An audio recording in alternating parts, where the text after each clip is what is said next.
하나님의 말씀 받습니다. 하나님의 말씀 느헤미야서 8장 1절로 12절까지 말씀 가운데 1절로 6절까지의 말씀 한 절 한 절 교독하겠습니다. 이스라엘 자손이 자기들의 성읍에 거주하였더니 일곱째 달에 이르러 모든 백성이 일제히 수므랍 광장에 모여 학사 에스라에게 여호와께서 이스라엘에게 명령하신 모세의 율법책을 가져오기를 청하매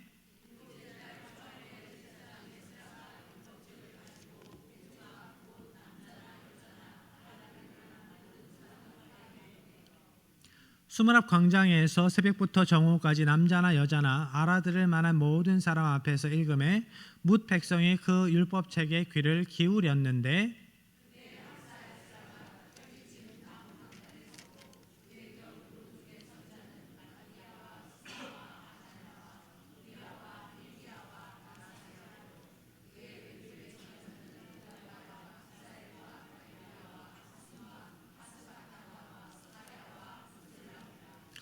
에스라가 모든 백성 위에 서서 그들 목전에 책을 펴니 책을 펼 때에 모든 백성이 일어서니라. 에스라가 위대하신 하나님 여호와를 송축하매 모든 백성이 손을 들고 아멘 아멘 하고 응답하고 몸을 굽혀 얼굴을 땅에 대고 여호와께 경배하니라. 아멘. 이스라엘 백성들이 하나님의 은혜로 포로되었던 땅 바벨론에서 예루살렘으로 돌아왔습니다. 성전을 건축했고 성벽을 재건했습니다. 이제 성전도 성벽도 다 지어졌으니 이제 끝난 걸까요? 모든 것이 끝난 걸까? 아닙니다. 성전 그리고 성벽의 재건은 그 자체에 목적이 있는 것이 아니었습니다. 성전과 성벽의 재건은 예배의 회복을 위한 기초 작업이었습니다. 하나님께서 하나님의 백성들을 예배자로 세우시기 위한 다시 예배의 자리에서 하나님을 온전히 예배하는 예배자로 세우시기 위한 기초 작업이었습니다. 그래서 하나님께서 그들을 예루살렘으로 돌리신 목적, 이제 다음 단계가 진행됩니다. 예배의 회복, 영의 회복이 이루어질 차례입니다. 1절의 말씀입니다. 이스라엘 자손이 자기들의 성읍에 거주하였더니 일곱째 달에 이르러 모든 백성이 일제히 수므랍 광장에 모여 학사 에스라에게 여호와께서 이스라엘에게 명령하신 모세의 율법책을 가져오기를 청하매. 여기에서 일곱째 달은 유대 종교력으로는 7월, 민간력으로는 1월입니다. 이 날에 중요한 행사들이 많았습니다. 초하루, 나팔절, 10일 대속제일, 그리고 15일부터 한 주간은 초막절입니다. 이렇게 중요한 일들이 몰려있는 일곱째 달에 이스라엘 백성들이 자발적으로 모여서 수므랍 광장에 모여서 하나님의 말씀을 듣는 겁니다. 수므랍 광장은 이 수문이 예루살렘 성문 중에서 기온샘에서 올라오는 쪽에 있어요. 동쪽이죠. 거기에서 물을 떠서 가져오면서 하나님께서 명하신 초막절이 시작됩니다. 그리고 물은 성경에서 성령님을 상징하죠. 하나님께서 큰 역사를 이루어 가실 것을 미리 알려주시는 복선이 여기에 깔려 있는 겁니다. 하나님께서 특별한 일을 행하시겠구나. 하나님께서 하나님의 백성들을 통해서 놀라운 역사를 또 이루어 가시겠구나 라는 복선이 깔린 겁니다. 성령의 임재를 상징하는 수므랍 광장 앞에서 백성들이 에스라에게 요청합니다. 하나님께서 모세를 통해 주신 하나님의 말씀, 그 율법, 하나님의 말씀을 들려주세요 라고 요청을 합니다. 2절 3절의 말씀입니다.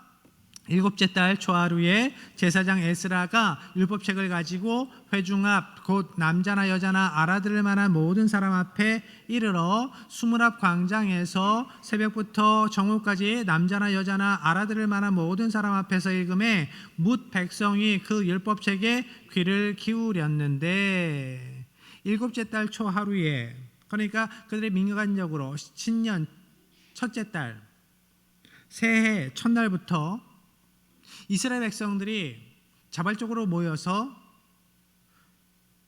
요청하는 겁니다. 하나님의 말씀을 들려주세요. 알려주세요. 그러면서 오늘날로 말하면 성경 공부가 시작되는 겁니다.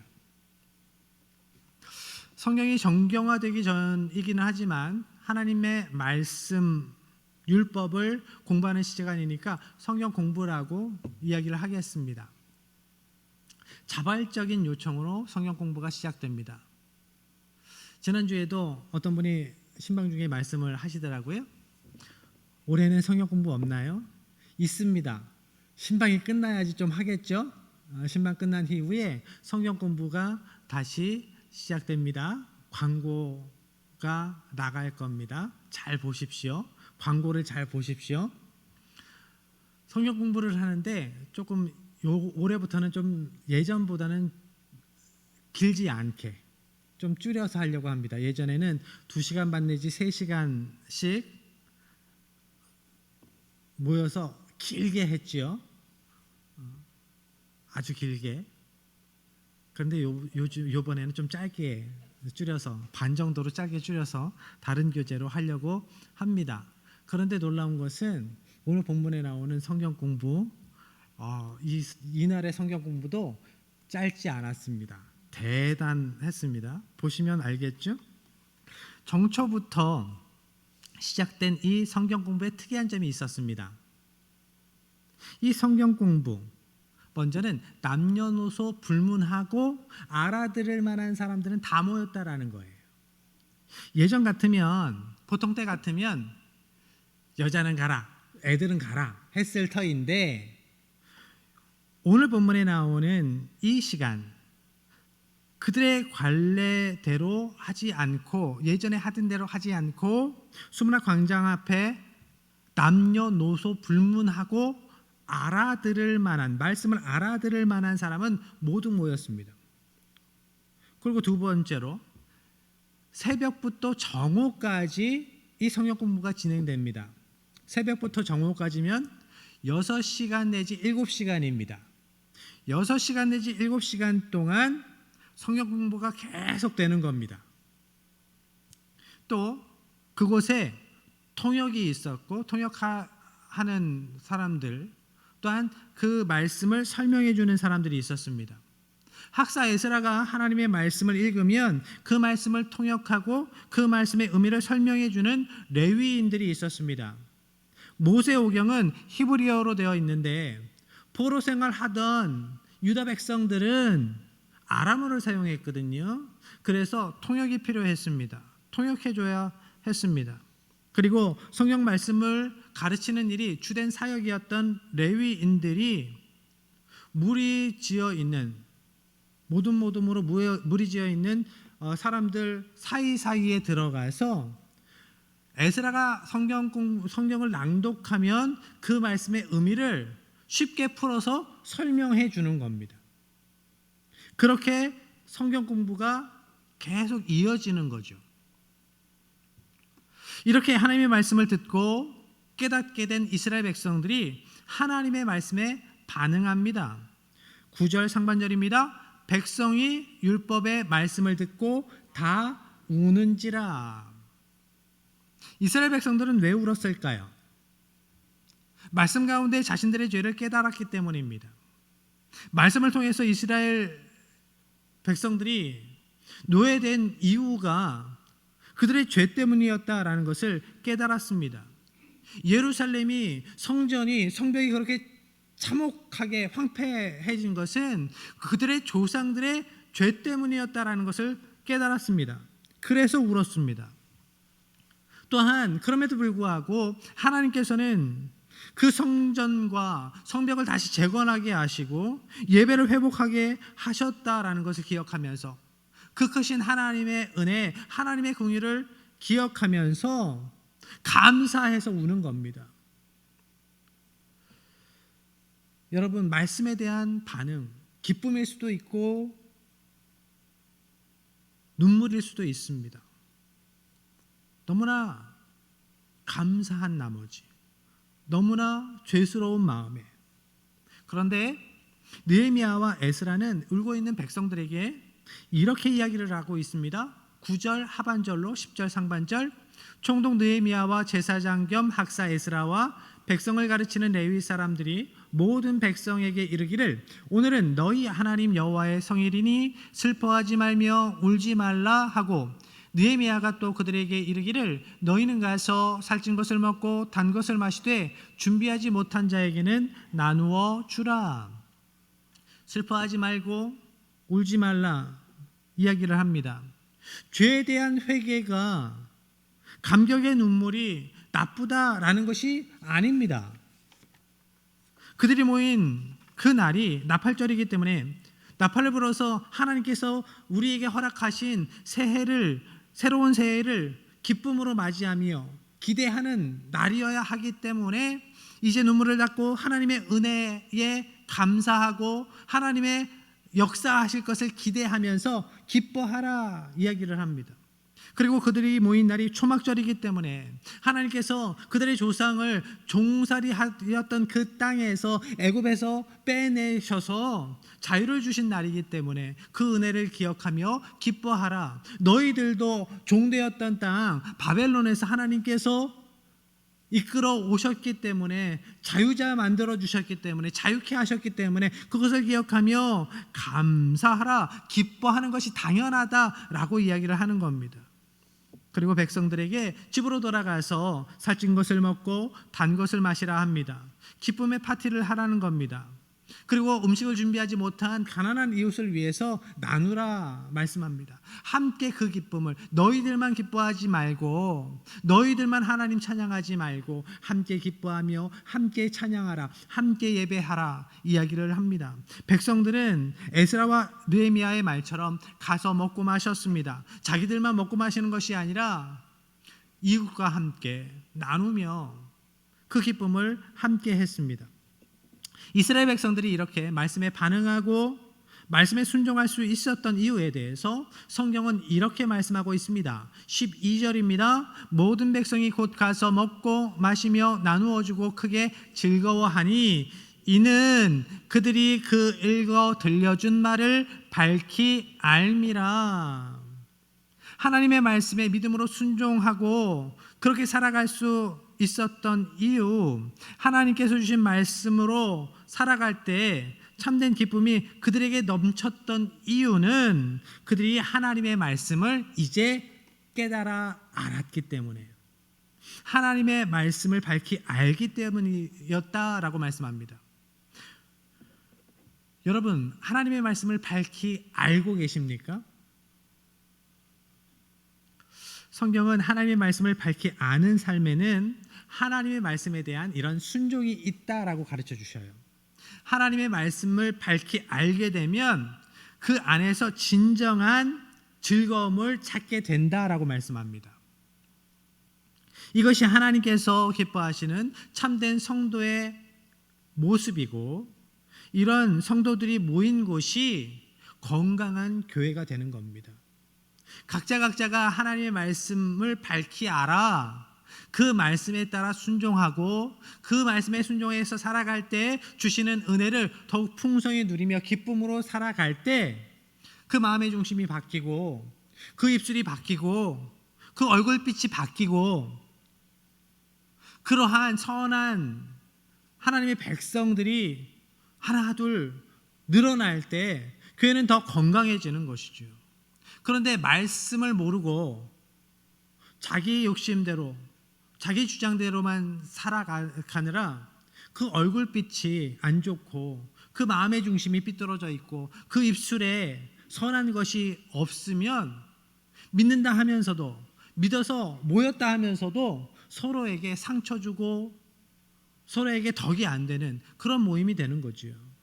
먼저 그렇기 때문에 우리 각자가 하나님의 말씀에 집중해야 합니다. 하나님의 말씀 속에 참된 기쁨을 누릴 수 있어야 합니다. 에스라와 느헤미야가 그 백성들이 자신들이 쌓아 올린 그 성전, 성벽을 보고 우쭐하지 않았습니다. 건축이 끝난 다음에 하나님 앞에 겸손히 섰습니다. 죄로 인해서 예루살렘 성벽이 무너졌다라는 것을 말씀으로 깨달아 알았기 때문에 우리는 그러면 안 되겠다. 우리는 다시 교만해지면 안 되겠다. 우리는 다시 죄를 지으면 안 되겠다. 이것을 깨닫고 죄에서 떠나기를 결단합니다. 하나님의 말씀에 순종했습니다. 이웃 사랑을 실천했습니다. 하나님으로 인해 기뻐했고 죄를 끊어낼 것을 결단합니다. 우리 교회가 이 말씀을 기억하고 죄를 끊어내는 성도 되어야 합니다. 하나님의 말씀에 힘을 얻고 하나님의 말씀으로 인한 기쁨을 누리는 교회 되어야 합니다. 그래야 하나님께서 기뻐하시는 부흥이, 하나님께서 기뻐하시는 천국이 누려지는 거죠. 10절 하반절입니다. 이날은 우리 주의 성일이니 근심하지 말라. 여호와로 인하여 기뻐하는 것이 너희의 힘이니라 하고, 여호와를 기뻐하는 것이 너희의 힘이니라. 힘, 히브리어로 마우츠라고 합니다. 요새, 성체, 보호라는 의미가 있어요. 적들의 공격에서 보호해 주는 곳. 하나님께서는 하나님을 기뻐하며 하나님께 더 가까이 나아가 하나님을 신뢰함으로, 하나님의 역사를 기대함으로 살아가는 하나님의 백성들을 보호해 주신다라고 말씀하고 계십니다. 우리가 쌓은 성벽으로 인해 우쭐하고 기뻐하는 것이 아니라 하나님께 감사하고 하나님을 기뻐하면 하나님께서 우리의 힘 되어 주신다, 우리를 보호하여 주신다라고 약속하고 계십니다. 그런데 한번 오늘 본문의 사건과 같은 이 놀라운 은혜 체험을 하면 그것으로 우리의 신앙이 완성될까요? 우리의 신앙이 흔들리지 않을까요? 한번 대대적인 회개 운동을 하면 그것으로 우리의 믿음은 완성되는 걸까? 아니죠. 그것을 우리가 경험적으로 압니다. 한 번으로 끝나는 것이 아니다. 예수 믿고 하나님 나라 백성 되었다고 끝이 아닙니다. 이제 하나님 나라 백성답게 살아가야 합니다.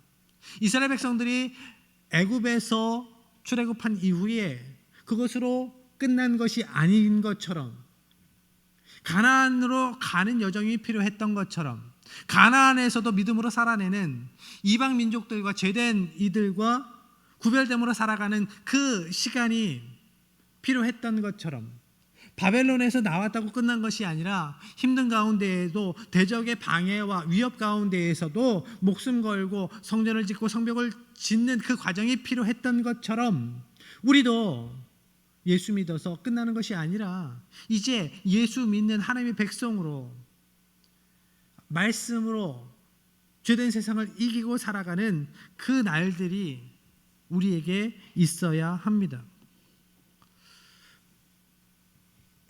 죄를 이기는 것, 죄를 이겨 살아가는 것, 죄를 끊어내고 살아가는 것, 이것이 말처럼 쉬운 것은 아닙니다.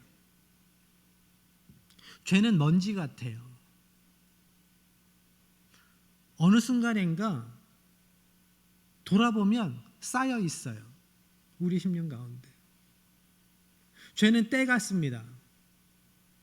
어느 순간인가 우리가 의식하지 못하는 순간 우리를 더럽혀요.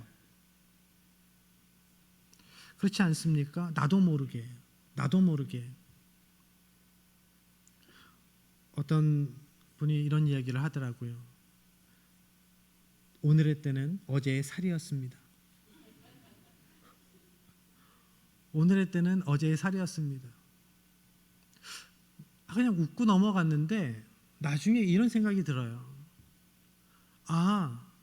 우리에게 귀했던 것, 나에게 중요했던 것도 어느 순간 죄가 될 수 있구나.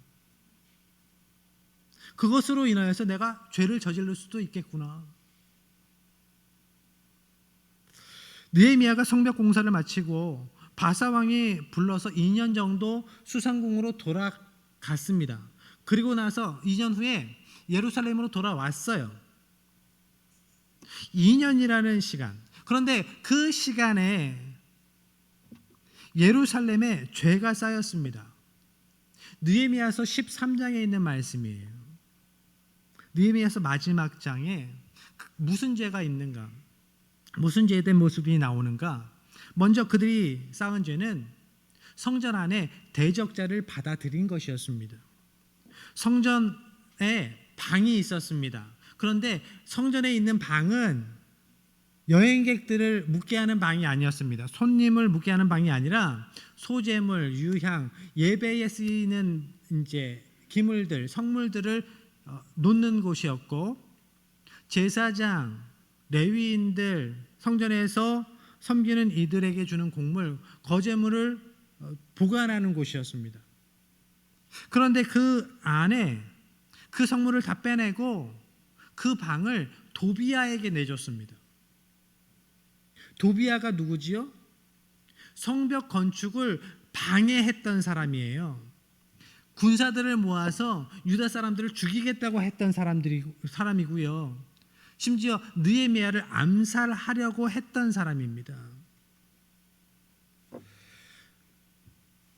도비아가 죄를 깨닫고 고백하고 회심한 것도 아닌데 성전에 잠깐 들어오게 해준 것 정도가 아니라 성전의 방을 내주었어요.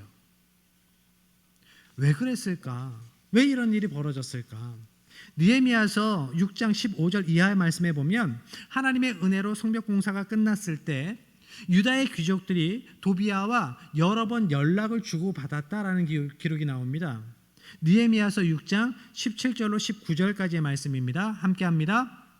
또한 그때에 유다의 귀족들이 여러 번 도비아에게 편지하였고 도비아의 편지도 그들에게 이르렀으니 도비아는 아라의 아들 스가냐의 사위가 되었고 도비아의 아들 여호하난도 베레가의 아들 무슬람의 딸을 아내로 맞이하였으므로 유다에서 그와 동맹한 자가 많음이라.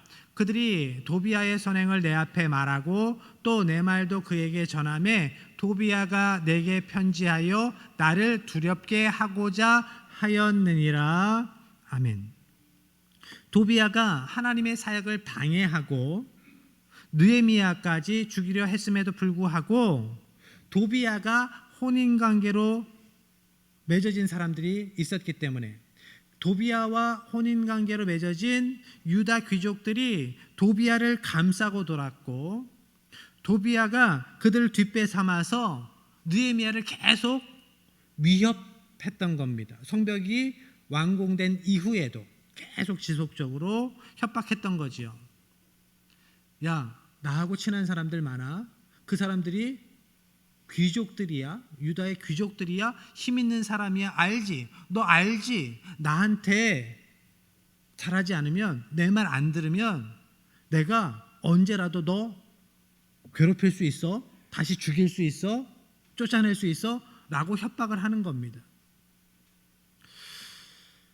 그리고 느헤미야가 수상궁에 돌아간 사이 유다 귀족들이 힘을 써서 그 도비아에게 성전의 방까지 내주었던 겁니다. 느헤미야는 이런 기가 막힌 상황을 보고 즉시 그 자리에서 도비아의 그 세간을 그 방에서 다 끄집어냅니다.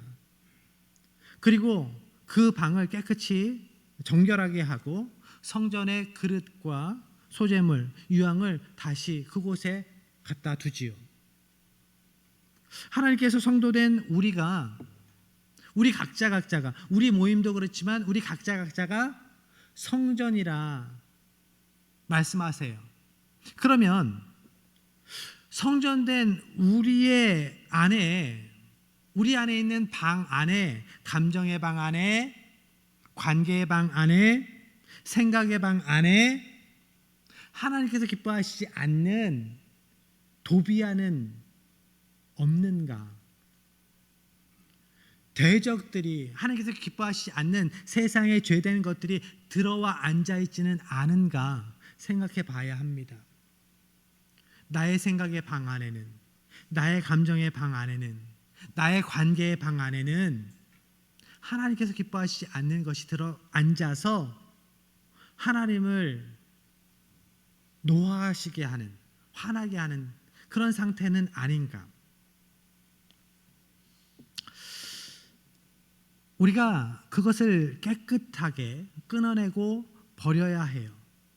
그것이 진정한 회개입니다. 그리고 느헤미야가 없는 사이에 그들이 쌓은 죄는 두 번째로 성전 예배를 드리지 않았다라는 겁니다. 그렇게 애써서 목숨 걸고 바벨론에서 와서 힘써서 애써서 성전을 지었는데 성전 예배를 하지 않았다는 거예요. 너무 이상하지 않습니까? 그들의 모습이 너무 이상하지 않습니까? 그렇게 갈망했는데 왜 그럴까? 이스라엘 백성들이 11조를 들여서 제사장과 레위 사람들 예배를 섬기는 이들을 생활하게 그렇게 해야 했는데 그들이 성도로서의 의무를 다하지 않았습니다. 그러니까 레위 사람들이 먹고 살기 위해서 성전 밖으로 나갑니다. 자기들의 밭에 가서 밭일을 하는 거죠. 느헤미야는 먹고 살기 위해서 자기 밭으로 도망갔던 레위 사람들, 노래하는 자들, 예배 섬기는 이들을 끌어옵니다. 그리고 다시 예배의 자리에 세워요. 오늘날 세계에 있는 교회들이, 한국 교회가 모습이 어떤가요? 코로나 때는 현장 예배를 하지 못해서 갈급함이 우리에게 있지 않았습니까? 이 코로나만 끝나면 예배의 자리에서 모든 공개 예배를 지켜야지, 모든 기도의 자리를 지켜야지, 이렇게 귀한지 몰랐습니다. 그것이 그렇게 귀한 일인지 몰랐습니다. 한결같이 우리가 그렇게 이야기를 했는데 주일 예배의 자리는 이제 점점 회복이 되는데 수요 예배, 금요 예배, 기도, 새벽 기도가 그렇게 회복세가 예전 같지 않습니다.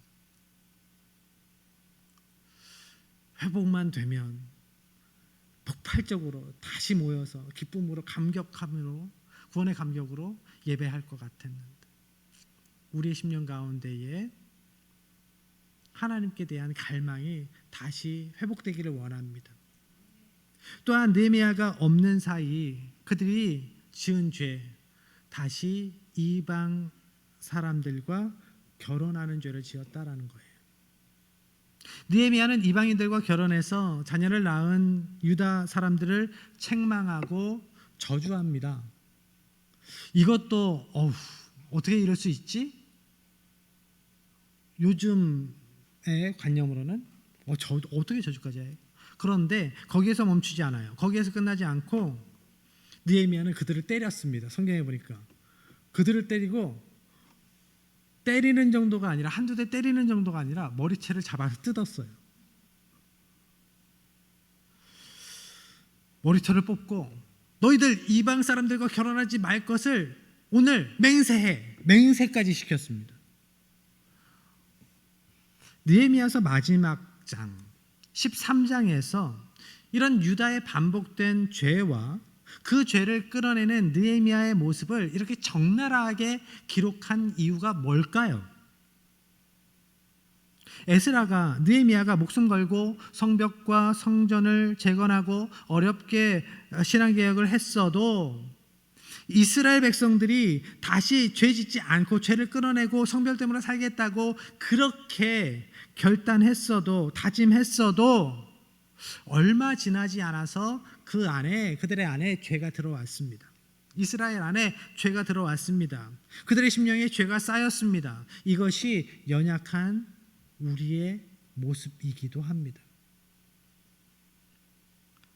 우리 안에 죄성이 있기 때문에 우리의 심령이 언제나 매일매일 말씀으로 기경되지 않으면, 우리 안에 있는 죄가 말씀으로 조명되지 않으면 그래서 뽑혀지지 않으면 부지불식간에 비오노의 잡초처럼 우리의 심령이 죄로 가득하게 돼요. 다시 죄된 모습으로 살아가게 됩니다. 그렇기 때문에 신앙은 언제나 현재 진행형임을 기억해야 합니다. 오늘의 신앙이에요. 과거에 잘 믿었다? 아니요. 어제 잘 믿었다고 오늘 잘 믿을 거라는 보장이 없고 내일 잘 믿을 거라는 확증이 없습니다. 우리는 오늘을 믿음으로 살아가는 데 집중해야 해요. 신앙은 오늘 내딛는 한 걸음 한 걸음입니다. 여러분 매일매일 생생한 믿음으로 살아가는 하나님의 백성 되시길 바랍니다. 성령님께서 그렇게 믿음으로 살아가는 여러분과 동행하시면서 여러분의 상처를 위로하여 주시고 싸매 주시고 여러분의 지경에 무너진 지경을 수축해 주시고 다시 굳건히 세워주시는 놀라운 은혜로 매일매일의 생생한 믿음으로 매일매일 놀랍도록 생생하게 누려지는 은혜로 살아가는 하나님의 백성들 되시기를 주님의 이름으로 간절히 축복합니다. 이 시간 하나님 어제에 머문 시간이 아니라 오늘을 믿음으로 살아가게 하여 주시옵소서. 생생한 신앙으로 살아가게 하여 주시옵소서. 매일매일 죄를 끊어내며 죄된 세상과 구별됨으로 살아가는 하나님의 백성 되게 하여 주시옵소서. 이러한 간절한 마음을 담아서 우리 찬양하고 기도하겠습니다.